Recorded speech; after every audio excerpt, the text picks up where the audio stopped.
దానికి రోజు నీళ్ళు పోయాలి, దాన్ని రోజు కాపాడాలి. అప్పుడు కానీ అది పండు ఇవ్వదు, మనకు నీడ ఇవ్వదు.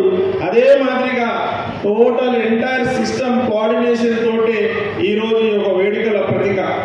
ఈ వేడుకలు జరుపుతున్నారంటే ప్రతి ఒక్కరు కోఆర్డినేషన్ ఉంటేనే సాధ్యమవుతుంది, యూనిటీ తోటి సాధ్యమవుతుంది. ఈ యొక్క 50 years సెలబ్రేషన్స్ ఒక కోఆర్డినేషన్స్కి, ఒక యూనిటీకి, ఒక కమిట్మెంట్కి ప్రతీక అని మీ అందరికీ మనవి చేస్తున్నాను. మీకు అందరికీ తెలుసు, ఈరోజు పోటీ ప్రపంచం. ఈ పోటీ ప్రపంచంలో మనం సక్సెస్ కావాలంటే ఎప్పటికప్పుడు అప్గ్రేడ్ అవ్వాల్సిన అవసరం ఉంది, ఎప్పటికప్పుడు అప్డేట్ కావాల్సిన అవసరం ఉంది. దానికి మీరు ఎప్పటికప్పుడు విద్యా విధానం మారుతూనే ఉంది. ఈ ప్రపంచం రోజు రోజు స్పీడ్గా డెవలప్ అవుతుంది. దాంతోపాటు మనం ప్రయాణించాలంటే ఎప్పుడు అప్గ్రేడ్ అప్డేట్ అయి ఉంటేనే మనం కూడా డెవలప్మెంట్ అవుతారని మీకు తెలుపుతూ, లేకుంటే మీకు అందరికీ తెలుసు, మీరు కూడా చాలామంది ఫోన్స్ వాడుతుంటున్నారు. ఏ కంపెనీ వాళ్ళు అప్గ్రేడ్ చేశారో ఆ కంపెనీ ఫోన్సే సక్సెస్ఫుల్గా ఈరోజు అందరు యూజ్ చేస్తున్నారు. మీకు అందరికీ తెలుసు, ముందు మొబైల్ వచ్చినప్పుడు నోకియా ఫోనే వచ్చింది, వాళ్ళు అప్గ్రేడ్ చేయలే, ఈరోజు వాళ్ళు కన్ను మెరుగైంది. కావున మీతో రిక్వెస్ట్ చేస్తున్నా, మీరు కూడా ఎప్పటికప్పుడు అప్గ్రేడ్ అయ్యి ముందుకు వెళ్ళాలని విజ్ఞప్తి. అదే కాకుండా ఈరోజు మనకి సెల్ఫ్ డిఫెన్స్ చాలా అవసరం. మీరు 2-3 days బ్యాక్ చూసినట్టయితే కూడా కలకత్తాలో ఒక డాక్టర్ పైన అత్యాచారం జరగడం చాలా బాధాకరం.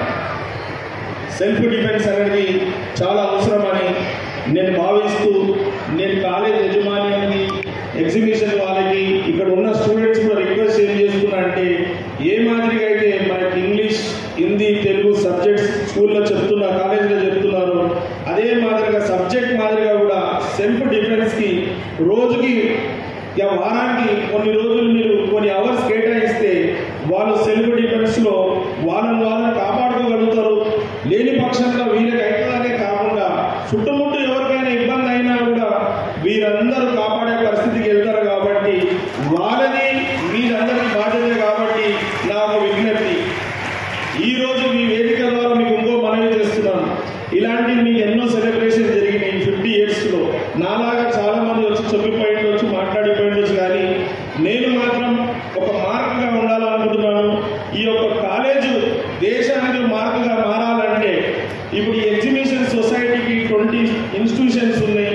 ఈ 20 ఇన్స్టిట్యూషన్స్లో కూడా మీరు ఇంట్రెస్ట్గా కంపల్సరీ భావించి మీరు దీనికి టైం కేటాయించి మీరు సెల్ఫ్ డిఫెన్స్ నేర్పించినట్టయితే ఎంటైర్ భారతదేశంలో ఉన్న కాలేజెస్ అందరూ ఇదే మాదిరిగా తీసుకుంటే మనకి ఎక్కడ అత్యాచారాలు కాదు, ఎక్కడ ఎవరికి ఇబ్బంది కాదు. నేను పురుషులే బలవంతులని కాదు, మహిళలు మాకన్నా ఎక్కువ బలవంతులు. మీరు సెల్ఫ్ డిఫెన్స్ చేసుకోగలుగుతారు. మీ ఇతరులను కాపాడడానికి ఈ సెల్ఫ్ డిఫెన్స్ అవసరం. కాబట్టి నా పేరు కాపాడాలి, నాది మార్పు ఉండాలంటే మీరు కూడా మీ టీచర్ల మీద ఒత్తిడి పెట్టి, మీకు లెక్చరర్ల మీద ఒత్తిడి పెట్టి కంపల్సరీ ఈ యొక్క క్లాస్ సెల్ఫ్ డిఫెన్స్ క్లాస్ పెట్టాలని నేను రిక్వెస్ట్ చేస్తున్నాను. మీకు అందరికీ తెలుసు, మన గవర్నమెంట్, కాంగ్రెస్ గవర్నమెంట్, మన డైనమిక్ ముఖ్యమంత్రి గారు రేవంత్ రెడ్డి గారు, వారు మన తెలంగాణ ఫ్యూచర్ గురించి ఎంతో కృషి చేస్తున్నారు. అందులో భాగంగా మీ అందరికీ భవిష్యత్తులో మంచి మంచి అవకాశాలు రావడానికి చాలా ఛాన్సెస్ ఉన్నది. మొన్ననే అమెరికా టూర్ వెళ్ళి చాలా మందితోటి పెట్టుబడులు తీసుకొచ్చి 30,000 మందికి జాబ్స్ వస్తాటి కూడా వారు ప్రయత్నించారు.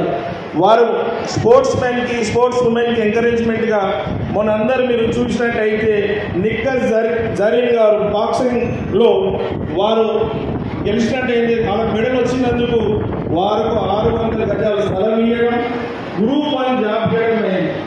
మనందరికీ తెలుసు క్రికెటర్ మొహమ్మద్ సిరాజ్ బౌలర్, వారు కూడా